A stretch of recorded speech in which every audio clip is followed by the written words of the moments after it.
It started like any ordinary traffic stop, but what happened next left everyone speechless.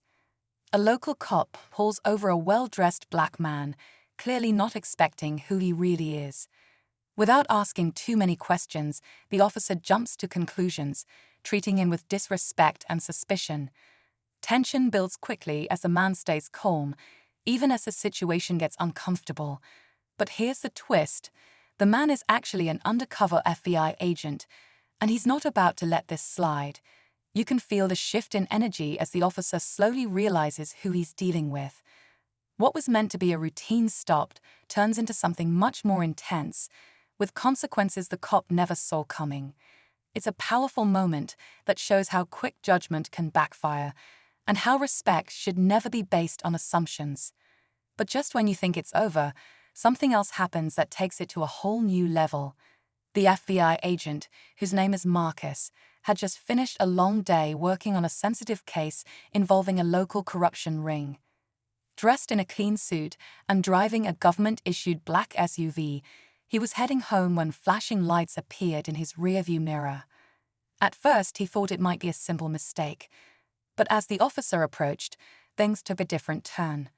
The cop barely gave him a chance to speak, demanding ID with a tone that was more aggressive than professional. Marcus tried to stay calm. He knew how fast these situations could go wrong. He handed over his credentials, clearly marked with the FBI seal.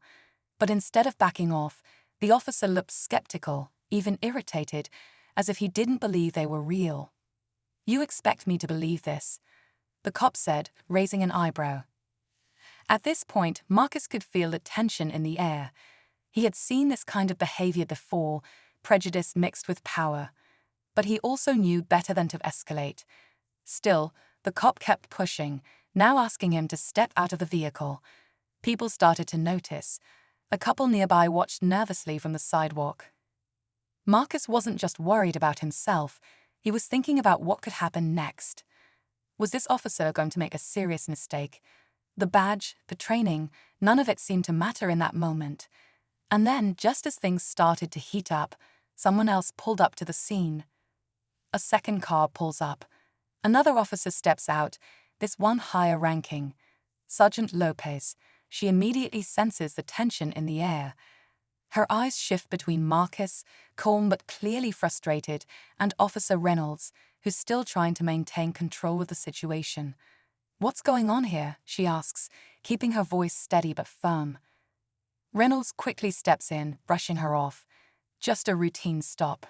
Driver was acting suspicious. But Marcus speaks up, his voice calm, clear, and controlled. "I'm a federal agent.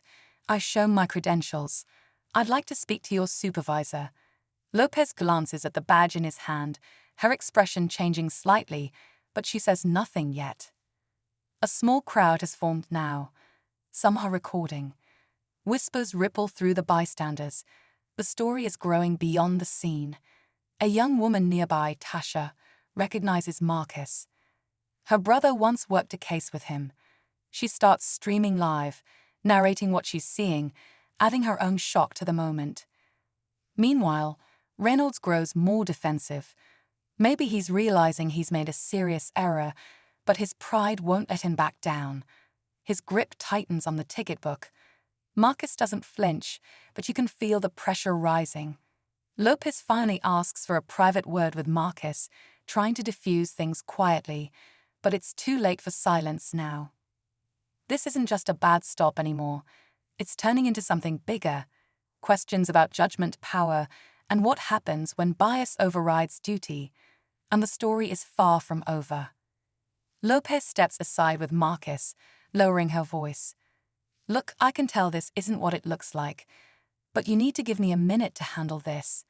Marcus stays composed, but his patience is clearly thinning. "I gave him everything he needed. He chose not to listen. That's not on me." The tension between professionalism and personal frustration is written all over his face. Meanwhile, Officer Reynolds watches from a distance, still clutching the ID like he's trying to find a reason not to believe it. The crowd is thicker now. Phones are everywhere. People are asking questions. Why is he being treated like that? Didn't he say he's with the FBI? The mood is shifting. What started as quiet concern is now loud curiosity, almost outrage. Tasha's live stream is picking up traction. Comments fly in, some expressing shock, others sharing similar stories. The video's already circling online, gaining attention fast. A local journalist nearby catches wind of the story and starts heading to the scene. Back at the SUV, Lopez returns, more serious now. We're going to need to make some calls. Higher-ups are already seeing what's happening. This is bigger than us now. But before she can finish, a black car with tinted windows pulls up. The door opens, and a man in a dark suit steps out, calm, confident, with presence. No one knows who he is at first, but Marcus's eyes lock on him. He knows exactly who just arrived. The air goes still. Something major is about to happen. The man in the dark suit walks straight toward Marcus without hesitation. There's a quiet authority in his stride. He doesn't need to flash a badge to command attention. Marcus nods slightly, showing respect. Lopez takes a step back, clearly recognizing the shift in power. Even Reynolds, still trying to hold onto control, starts to look uneasy. The man speaks low but firm. "Agent Marcus, I've been briefed.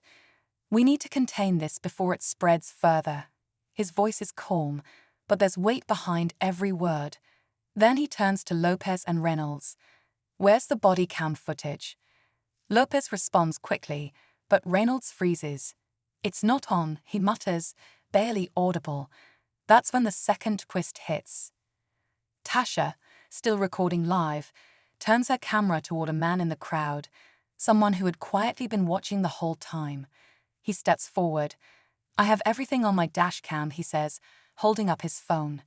From the moment the stop started, audio too. Suddenly, this isn't just about what happened, it's about what can be proven. The dark-suited man pauses. Then we have a real problem. Now it's not only about disrespect or mistaken identity, it's about accountability. And it's no longer confined to this street. Emails are being sent. Internal Affairs is on alert. The FBI field office is involved. What began as a traffic stop has turned into a full-blown investigation that could ripple far beyond just one department. And what's coming next, no one's ready for. The silence after the dash cam revelation hangs thick in the air. The man in the dark suit, now clearly identified as an FBI Internal Affairs Director, steps forward. "We're taking over this investigation immediately," he says, loud enough for everyone to hear. Officer Reynolds' face drains of color. He opens his mouth to argue but says nothing. He knows it's over. Lopez stays quiet, professionally composed, but her eyes say everything. She didn't cause this, but she's caught in it now. The bystanders murmur, sensing the shift. Some start applauding, not for drama, but for justice finally stepping in. Marcus doesn't smile. He just lets out a quiet breath. The footage from the dash cam is reviewed on the spot. Every word, every aggressive move, is caught in high-definition clarity. There's no denying it now. Reynolds is pulled aside. His badge is taken. The same officer who tried to treat Marcus like a threat now faces suspension, pending a full review. But just when it feels like the situation has come full circle, the twist hits. The footage reveals something no one saw coming. Reynolds wasn't acting alone. In his radio call before the stop, he mentions a tip about a suspicious black man driving a government vehicle, words that point to something deeper, an inside leak. Marcus locks eyes with the Internal Affairs Director. "We may have a bigger problem," he says quietly. The story isn't over, it's just begun. In the days that followed, the story spread fast. Videos went viral, and the public demanded answers. The internal leak was traced back to someone inside the precinct, confirming that the stop wasn't random.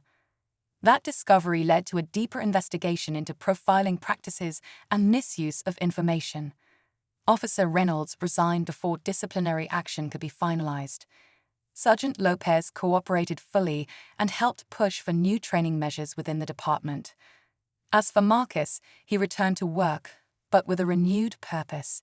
He didn't just want justice for himself, he wanted to use the experience to spark change. In interviews, he stayed calm, never angry, but firm in calling out the dangers of bias, even within law enforcement circles. The message was clear: titles and badges don't shield anyone from prejudice, but truth, accountability, and awareness can turn the tide. And sometimes, karma shows up when you least expect it, with the whole world watching.